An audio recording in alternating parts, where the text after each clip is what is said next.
I've experienced some strange things in my life, and I've met plenty of odd people. Here's one story about some of the strangest.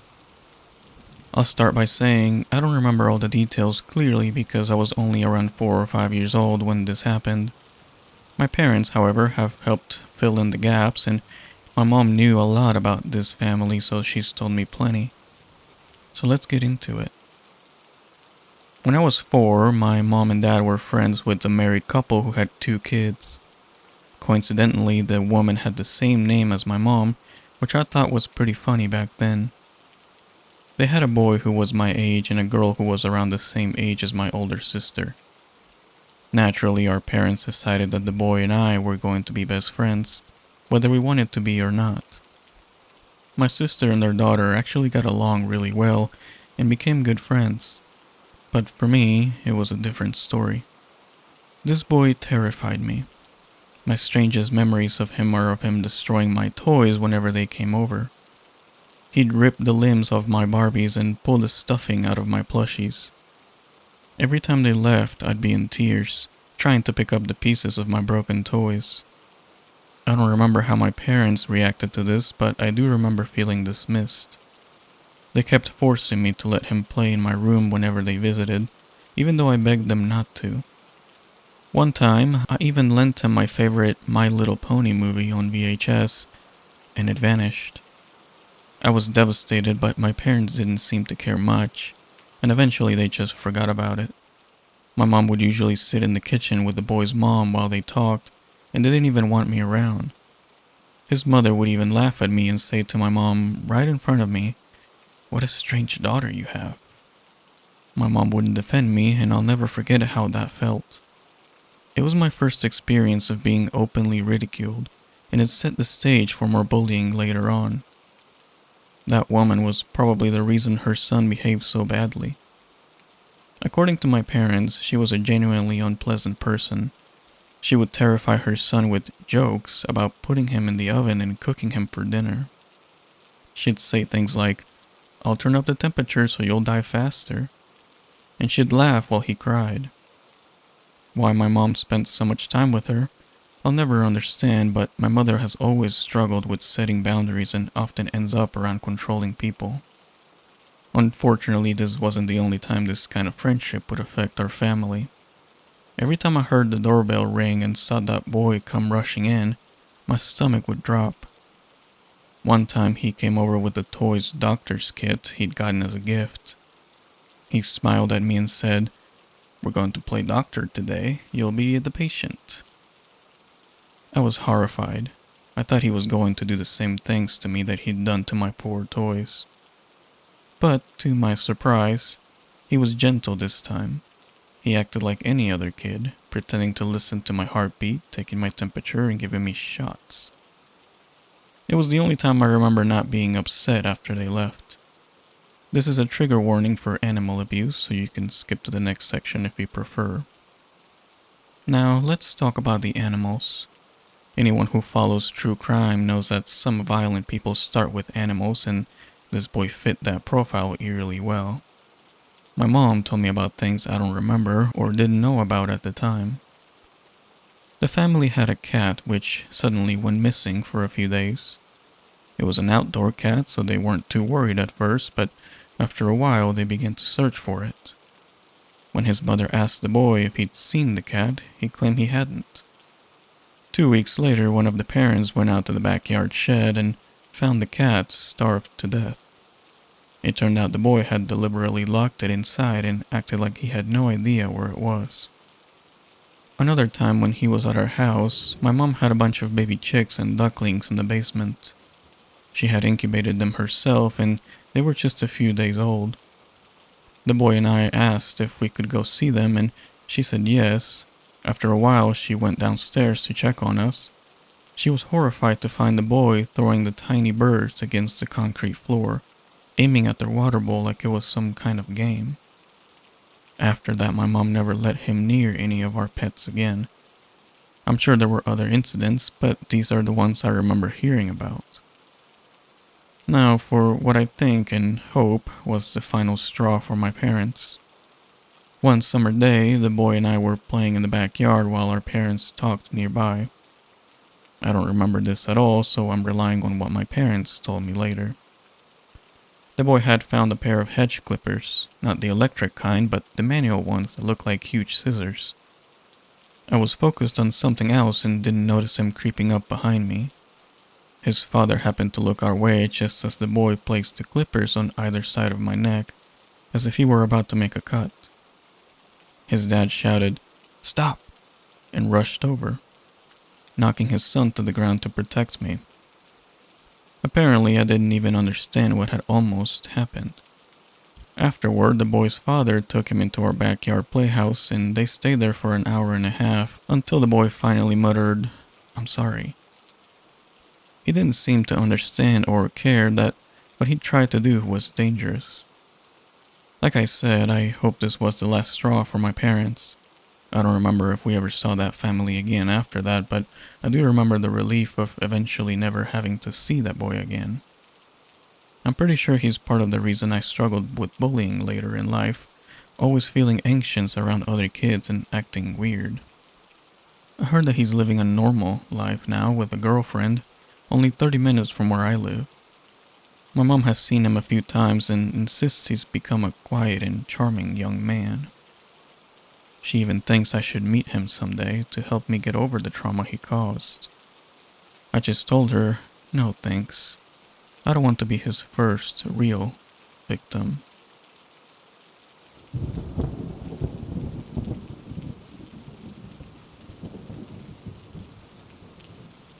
In 2018 or 2019, when I was about 18 or 19 myself, I was living in Nebraska where I grew up.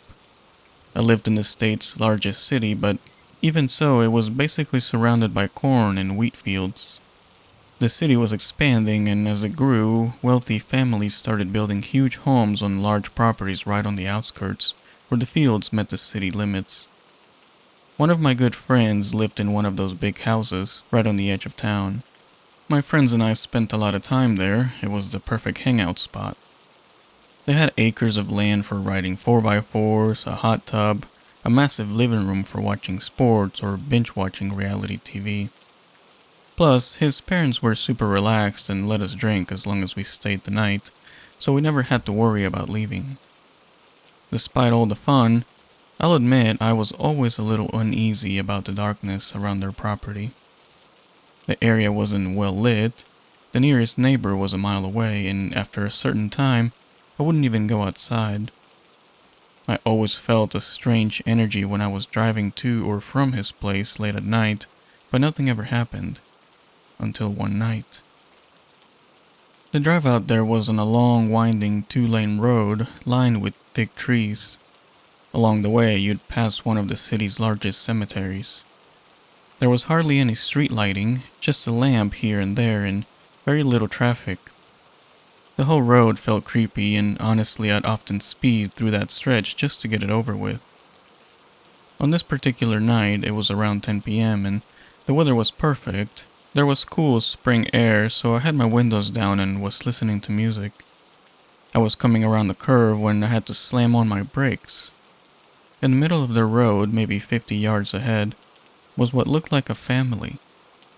Picture a pitch-black road with dense forest on both sides, my headlights the only light in sight. There, in the middle of the road, was a family of 3 or 4 people.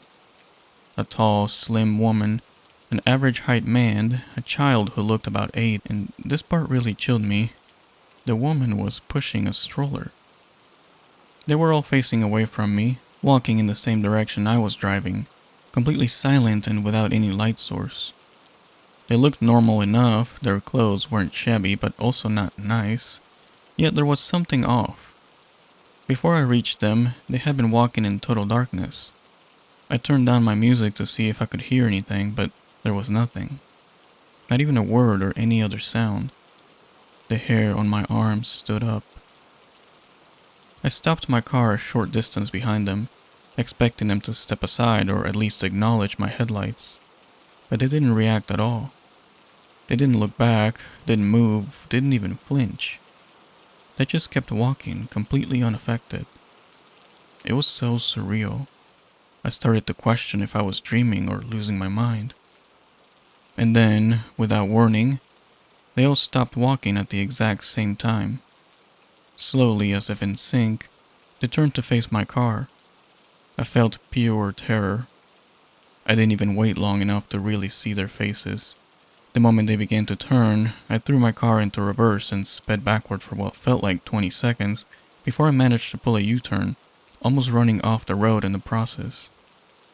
I floored it in the opposite direction, glancing in my rearview mirror every few seconds, but they were just gone. The image that haunts me most is that stroller. It looked empty, which only made everything worse. I finally made it to a main road, and once I was back to some semblance of safety, I couldn't stop replaying it in my mind. When I mentioned it to my friend and his family later, they just looked at me like I was crazy. That reaction made me feel even more unsettled. Whenever I tell this story, people usually respond one of three ways. They either think I'm completely nuts, assume I'm making it up, or share a similar creepy experience. Honestly, I don't care if anyone believes me. It's still the scariest thing I've ever experienced, and I think about it all the time. I'll probably tell myself for the rest of my life that it was just a strange family trying to spook someone, or maybe a distraction for a robbery or something. But a part of me can't shake the feeling that it was something much more sinister.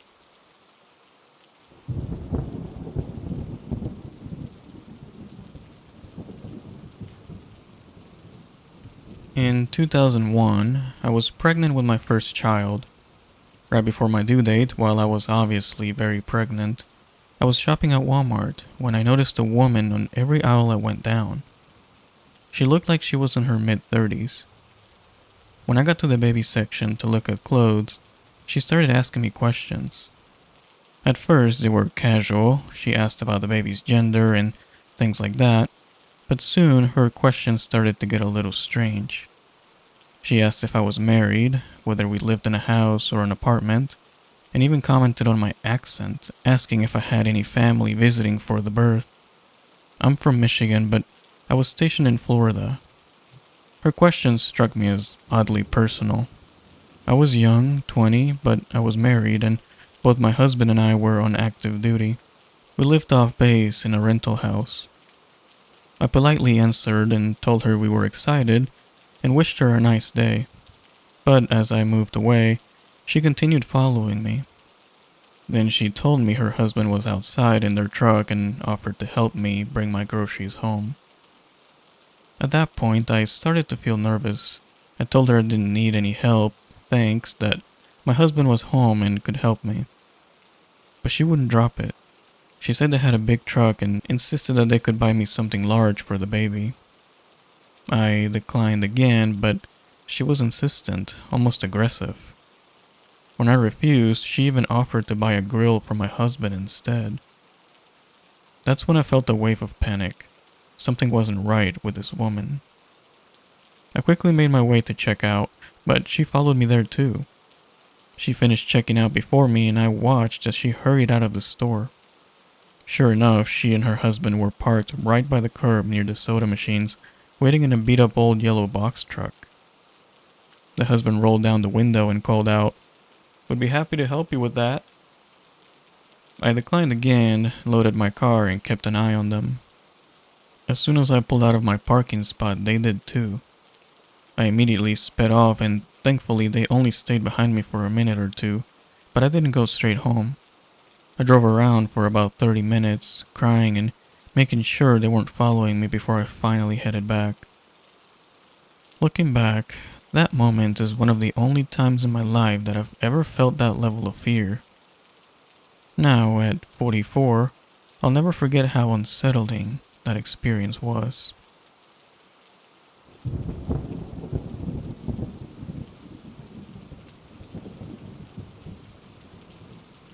This happened just this past Saturday, 2 days ago. I'm a 19-year-old freshman in college and I recently moved from a small town to a big city. I've been talking to this guy on Tinder for about 2 weeks. He seemed really nice, we had a lot in common, and he was cute. He even studied at the same university, although he was older, already had a degree, and was now doing postgrad work. We decided to meet for coffee for the first time on a Monday, exactly a week ago. The date went great, and when he asked if I'd like to get drinks with him on Saturday, the drinking age here is 18, I happily agreed. We met at a local bar and ended up talking for a couple of hours without any awkward pauses. We really hit it off. At one point, I went to the bathroom and, as I came out, a man stopped me outside the restroom. He told me that the guy I was sitting with had put something in my drink and asked if I wanted him to call the police. I thanked him but said no, telling him everything was fine. I really liked the guy and hoped that maybe this stranger was just pulling a prank. Still, I didn't want to take any chances. When I got back to our table, I decided to be direct. I said, "I'm sorry, this is going to sound insane, but some random guy just told me that you put something in my drink." He laughed and brushed it off, almost as if he found the whole situation funny. I apologized, saying I don't actually think he'd do something like that, but that I'd feel a lot more at ease if he just drank from my glass so I could see for myself that the random guy was joking. I told him I'd covered the drinks and apologized again for making things awkward. He assured me it wasn't a problem but said he needed to use the bathroom first, so I waited. But after 15 minutes he still hadn't returned.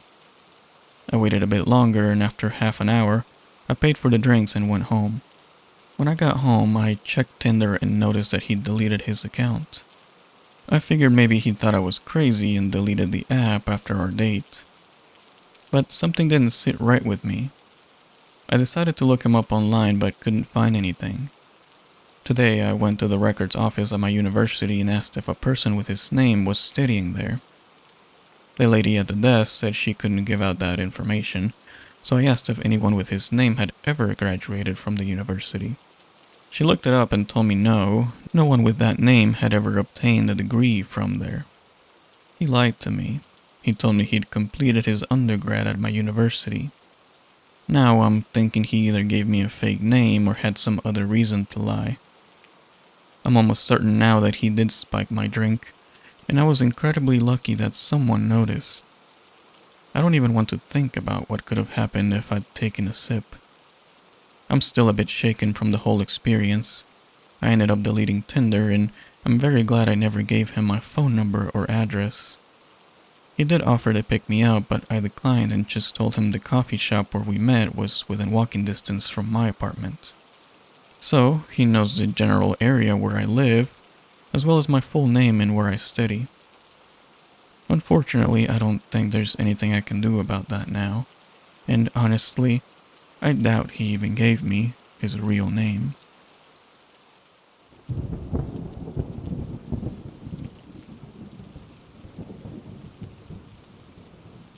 "9 years ago, I met someone who I still, to this day, wish I hadn't. Back then, I was an isolated, bullied, and depressed 8th grader, plus-sized in a sports-centric town, and constantly picked on. With no real friends in my new classes and the end of my old scout group, I felt more alone than ever. If anyone talked to me without being mean, I'd light up. I secretly had a Google Plus account, the only social media I could access at school, which I used to follow my favorite fandoms and hopefully make some friends. One day, while scrolling in the computer lab, I commented on a piece of fan art I loved. The artist replied almost instantly, and seeing that notification made my heart swell with excitement. We chatted in the comments section for about 10 minutes, filling it with our conversation. When I had to leave for my next class, I logged into a classroom's Chromebook to see if there were more messages, and to my surprise, she'd messaged me directly. She introduced herself as Haley, or at least that's the name she gave. Looking back now, I'm not so sure it was real. Haley told me she was 2 years older than me, and it seemed like we had so much in common. I spent the rest of the day glued to my phone, barely paying attention in class. Over the next week, we chatted non-stop in DMs until she suggested a private chat room on a different site. Later that day, we both joined, starting off by messaging each other. Then Haley asked if we could do a voice call. I hesitated, but she insisted it would be easier to talk that way. After some back and forth, I gave in. We spoke for about an hour before she suggested a video chat. I agreed, partly to confirm her age and partly out of curiosity. When she turned on her camera, she did look close to my age. For some reason, that detail still haunts me. Seeing someone so friendly, so my age, made me feel like I had nothing to fear, and I quickly started trusting her. We spent hours talking, with me on cloud 9. Our friendship was smooth at first. We'd talk about school, our interests, and favorite series. We chatted almost every day, often late into the night, and exchanged silly pictures and memes. 6 months in, Haley asked if I'd like to meet her friends. The idea of more friends thrilled me, so I agreed immediately. But when I joined the chat room, something felt off. Haley reassured me, but my instincts were on edge. Most of her friends were older, around 18 or 19, with 2 in their 20s. When I asked how they met, they gave vague answers, dodging my questions. Naive as I was, I ignored the red flags. Our group calls were chaotic, with constant cursing and topics no minor should hear. They barely engaged with me, dismissing me as annoying. I tried to connect, but it was clear they saw me as an outsider. Still, Haley adored me, laughing along at their inappropriate jokes. This side of her shocked me, as she'd always been different in our one-on-one chats. She also started talking to them more than she did to me. At first I brushed it off, but as her responses grew fewer, I started feeling hurt. When I finally confronted her, Haley blew up, accusing me of being selfish and jealous. I tried to explain, but she wouldn't listen and hung up. She then ghosted me for almost a month, leaving me feeling worried and miserable.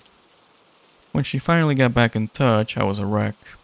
Crying on our first call, I apologized repeatedly. She said it was fine and that she just needed some space, but she quickly shifted our conversation. Haley told me she had depression and that her silence had been a result of her struggles.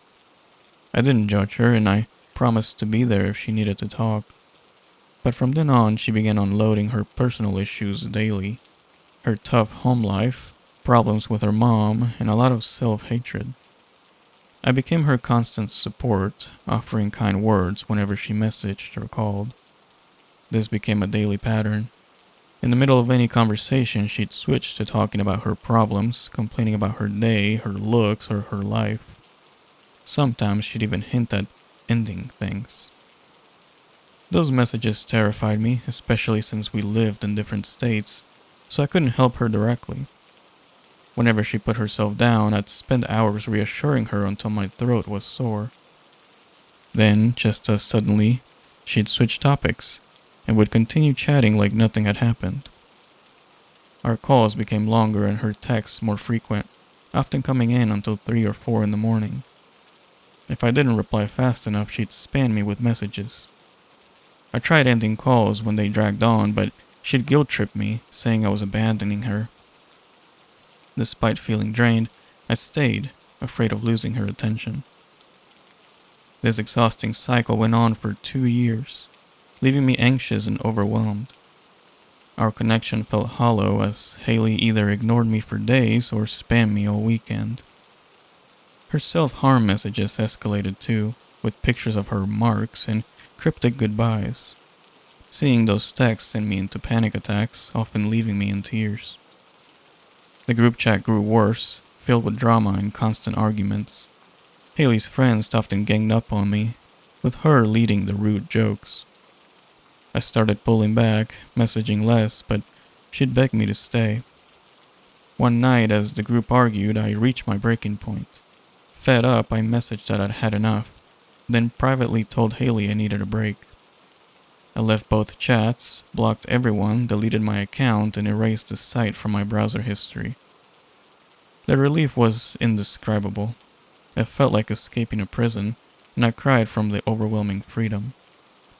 Later, I found out the photos Haley had sent me were all stock images or edited. Digging a bit further, I discovered she wasn't who she said she was. Haley was at least 6 years older than she'd claimed. I was 14 when we met, but she was likely around 20.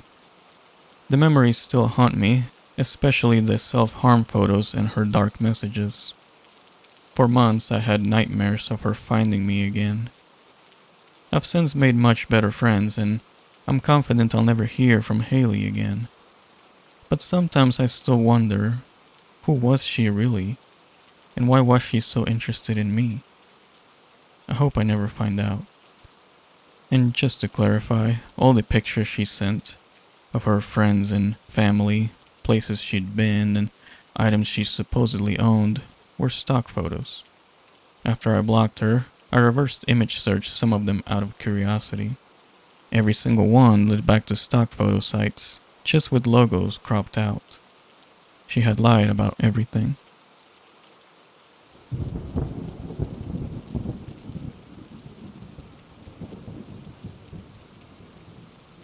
When I was 16, my friend and I would often hang out at my dad's apartment. Sometimes we'd sneak out at night just to wander the city, chat, or meet up with his other friends. One day, we spent the whole day together, including some time with one of his friends who told us about a stabbing that had happened earlier that day. Apparently, 2 out of the 3 suspects had already been arrested, but one was still on the loose. The crime scene was only a few streets away from where I lived. We talked about it for a bit, but eventually forgot about it. And later that night, my friend and I decided to sneak out again. We planned to head into town, sit somewhere quiet, smoke, and talk like we sometimes did. My bedroom window faced the forest, so we'd have to go through a patch of woods to reach the city without being seen. We climbed out of my window and started walking through the forest. As we walked, my friend suddenly mentioned seeing a light moving in the distance. I brushed it off, telling him it was probably just someone walking their dog or maybe some other teenagers. Even though he seemed nervous, I ignored it. After a while, the light disappeared, but then we started hearing rustling noises in the bushes nearby. It was pitch black and we didn't have our phone flashlights on, so we couldn't see anything. My friend fell silent, trying to walk quietly, obviously on edge. I thought he was being dramatic and laughed it off. He reminded me about the stabbing earlier, saying he was worried because of it. Just to mess with him, I yelled, "Hey killer, we're right here." Right after I shouted, the noise stopped. I figured it was just an animal that reacted to the sound, so I laughed again. But my friend took off running, clearly freaked out. I quickly caught up with him, realizing he was genuinely scared. A few moments later, a police car appeared on the wide path through the forest. We stepped to the side, feeling a bit nervous since we were minors and didn't want to get caught sneaking out. My friend looked older than me, so they probably wouldn't think he was a teenager, but I still felt on edge. The police stopped next to us and asked if we'd seen anything. My friend mentioned the noises and the lights he'd noticed earlier. The officer thanked them and drove off. About 10 minutes later, we were closer to the main street in town when we saw the same police car again. We recognized the license plate, and this time we noticed someone sitting in the back seat. The next day, my friend checked the news. It turned out the third suspect had been caught during the night, in the forest, trying to make his escape, with the murder weapon still on him.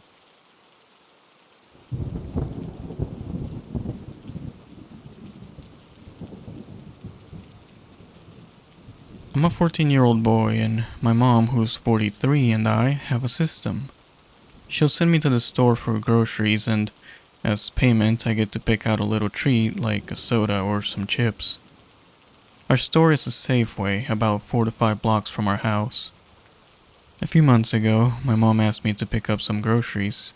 Italian sausage, eggs, and Parmesan cheese, if that matters. While I was walking to the store, I noticed a man trailing behind me. He was wearing a black and red 49ers shirt with the number 85 on it, probably George Kittle, the tight end. Black jeans, a black hat, and had brown hair.